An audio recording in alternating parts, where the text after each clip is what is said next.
नामुमकिन को मुमकिन बनाने का वजीफा। आप किसी भी दिन और किसी भी वक्त इस अमल को कर सकते हैं। सख्त परेशानी के हल की नियत करें। दो रकत नमाज अलग अलग सलाम के साथ अदा करें, यानी कुल 4 रकत नमाज अदा करें।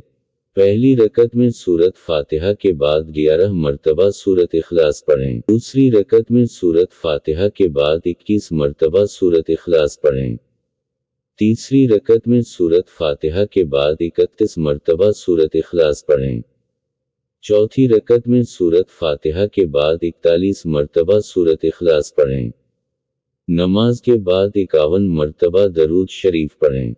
फिर सजदा की हालत में 100 मरतबा या अल्लाह पढ़ें। फिर अल्लाह सुब्हानहू तआला से दुआ करें। इंशाअल्लाह तआला दिली मुराद पूरी होगी। अमल की मुद्दत हसूल मुराद है।